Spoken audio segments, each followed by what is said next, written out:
Now, Senator, I'll come back to Iran in a second. A quick political question. Right now, in all the polls, there seems to be Donald Trump and everybody else. Now, you're a trial lawyer and you're a litigator, and you know that cases open and cases flow and cases close, so I'm sure you're not too worried about that. But what do you attribute the early hair-like sprint of Donald Trump to?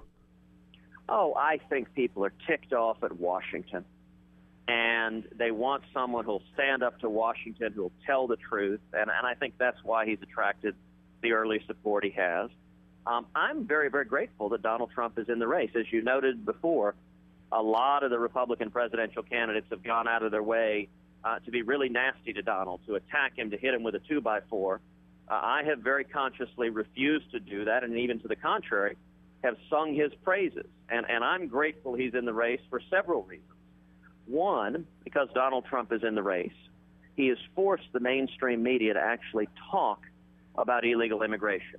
Illegal immigration is a crisis. It is a national security threat. It is a crime threat. It is a threat to jobs and wages.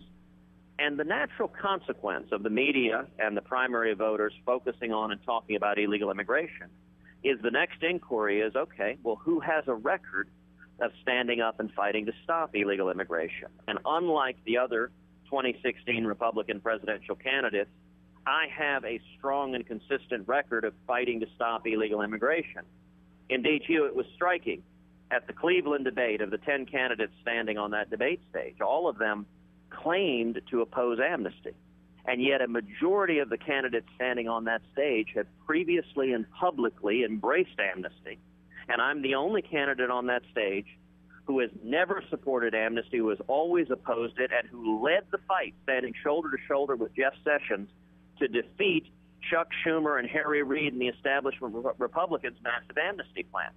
So I'm grateful for Trump focusing the discussion on illegal immigration, because that ends up benefiting our campaign enormously when people ask, okay, who's got a record on this? A second point that's related to that, Donald Trump, by his nature, attracts an enormous amount of attention. 24 million people watched that first debate. That's a record-shattering number. I think that's fantastic. Coming out of that first debate, most of the other candidates, their numbers either stagnated or went down. Our numbers nationally doubled coming out of that debate. So I'm very grateful for all those millions of people who turned on the TV, all those millions of eyeballs that went to watch Donald Trump and then yet had the opportunity to hear my positive, optimistic, conservative message and proven record.